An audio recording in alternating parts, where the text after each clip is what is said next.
ঢাকা থেকে ই পরিমাণ টাকা নিয়ে আসে বাইতে ওঠার সাগজ পান। কয়টা বিল পাইলে?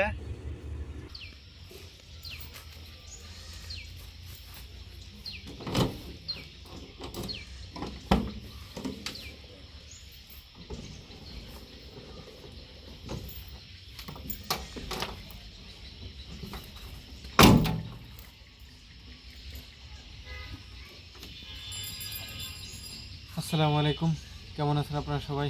আলহামদুলিল্লাহ আমি অনেক ভালো আছি। তো আপনাদের সাথে আজকের জার্নিটাও শেয়ার করতে চাইতেছি। আর আজকের এই জার্নিটা শেয়ার করার পিছনেও কারণ আছে। যদিও প্রতিদিনই ঢাকা যাইতেছি, তো আপনারা সাথেই থাকেন। কেন জার্নিটা শেয়ার করতে চাইতেছি, কতটা পরিশ্রম করতে হয়। এই পুরা জমিটা কিনছে, কত দিয়ে কিনছে? 8,000। জায়গা তো 40% হইব। হ্যাঁ, তাহলে 40% জায়গা গৃহস্থ যে বুনছে, মানে যে কৃষক বুনছে, যে জায়গাটা যার যে বুনছে, বিছন সার নিজে তো পরিশ্রম করছেই, আবার নিড়ানি লাগছে। এই জমিরে এতটা পরিশ্রম করার পরও তার উপযুক্ত দাম পায় নাই। কিন্তু আমরা যেটা দাম পাই ওইটাই বাহবা দিই। ও উমুক কৃষক লেবুতে বাম্পার ফলন, উমুক জেলার কৃষক কলায় বাম্পার ফলন, ভিডিওর মাধ্যমে দেখে লাউ বুনা লাউয়ে বাম্পার ফলন। কিন্তু এর পিছনে যে তার কতটা পরিশ্রম, কতটা ত্যাগ গেছে। এই যে এই জমিটা 40% জায়গা হবে, 8,000 টাকাতে কিনছে। কৃষকের তো লসের আর পারাপার নাই, কেননা 40% জায়গা সহজ বুনতে আমি জানি কতটা, কম তো কম 15-16 হাজার টাকা চাষ বা সার বিষ পরিশ্রম নিড়ানি টিড়ানি 15-16 হাজার টাকা খরচ গেছে, বা তার বেশি হইতে পারে নিড়ানি যদি বেশি লাগে। আপনারা বলতে পারেন যে তাহলে কৃষকরে ঠকাইছে। কৃষকের তো পুরা লস হয়েছে, ব্যাপারীরা কৃষকদের ঠকাইছে। কিভাবে ঠকাইছে আপনারা ঢাকার বাজার দেখলে বুঝতে পারবেন। এই 40% জায়গা উঠাইতে 70 থেকে 80 জন লেবার লাগছে। আর এই যে ছেলে মানুষ দিয়ে এই যে গাঁটটি করতেছে,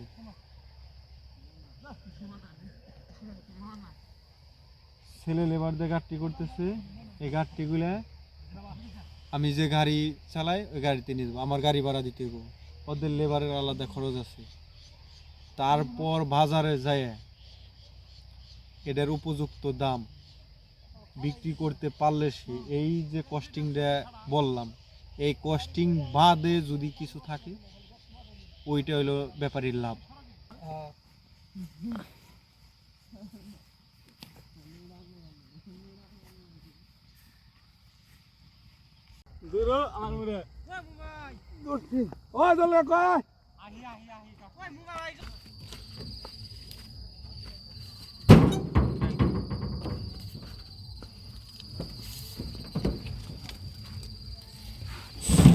আল্লাহ ভরসা, ঢাকার উদ্দেশ্যে রওনা দিলাম। এই মাত্র যাত্রাবাড়ি এসে পৌঁছাইলাম। এই যে এই গাড়ির পরের সিরিয়াল আমার, এই গাড়িও আমার পাশের এলাকারই।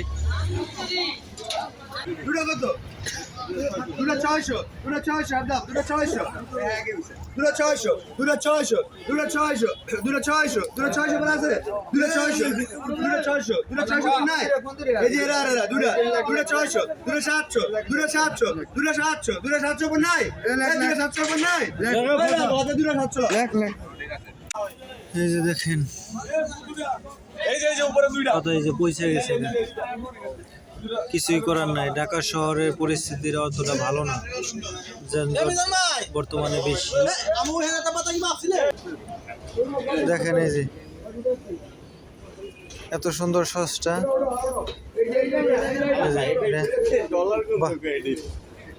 1200 টাকা করে বিক্রি করছিল। মানে একটু ওজন দিতে একটু দেরি হয়েছে, যে পৌঁছে গেছে। বেশি না, 5 মিনিট। এখন আর এটার কোনো দামই নেই, এটা ফালিয়ে দিয়া খালি চটটা টান দিয়ে নিয়ে যাইতে হবে।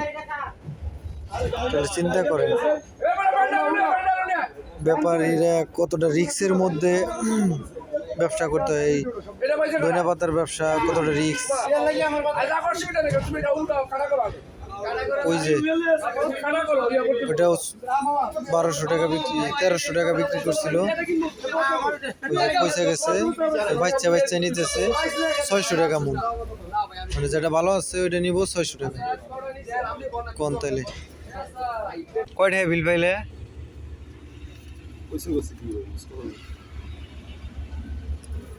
তাহলে রিজিক, মহান আল্লাহ তাআলা রিজিকে যা লাগছে তাই পাইছে, হ্যাঁ? এর বাইরে তো আর কিছু করার না।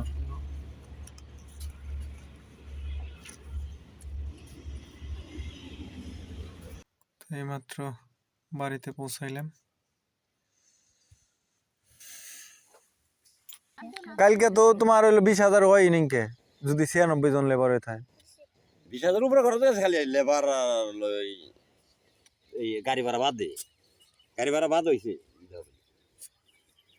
তো তাইলে বিল পাইছ হলো 29,000, এটা তো মনে হয় কি জানি আর হইলো 8,000 কিনে, তাহলে হলো 28,000 কিনে ওইটা সে তোমার ওই যে ইয়ের পাতাড়ি, ওই যে কলেজের এনে উড়াইলে আমার পাতাড়ি তো মনে কর 3,000 কিনে আসা লাগে, ওদিন টেড়া নিয়ে গেছিলাম, ওটা ফ্রিতে ফালিয়ে দিয়েছিলাম, নোকসান না।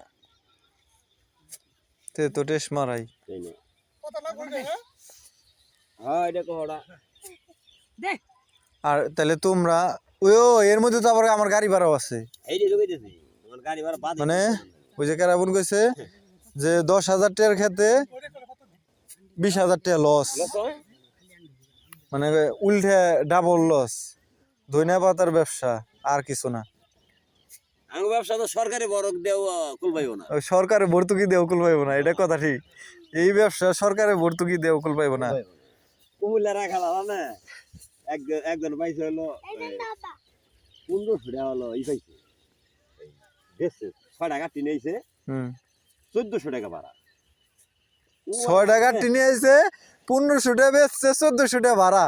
1500 নাই 1300 দিছে কাবি করে, 1400 টাকা ভাড়া। এখন ভাড়া 100 কম পরে আমার লেবারটা নাম আইছে, এখন বেড়া মুখ কালা। বাইনার আমি কই কি বাইনা, আরে তুমি তো আরো দাঁড়ি মনে করো, তুমি তো একটা গার্জেন, মা বাবা, হ্যাঁ তোমার তো মনে করো লেবার ই, তুমি তো কিছু রাহাই পারবা না, অত বরঞ্চ তোমার আরো ভরে দেন লাভ, 500 টাকা ভরে দেন লাভ। আল্লাহ কোনাই দে কই এলো ব্যাপারী গো পরিস্থিতি, ঢাকা থেকে ই পরিমাণ টাকা নিয়ে আসে, বাইতে ওঠার সাহস পায় না, মানে বাড়িতে যে উঠবো সেই সাহসটা নাই তাদের, কেননা বাড়ির থনে টাকা তফিলে ভর্তি হইতেছে গত 1 মাস ধরে। তো ধন্যবাদ সবাইকে কষ্ট করে যারা ভিডিওটি দেখছেন, সবাই ভালো থাকবেন, আল্লাহ হাফেজ।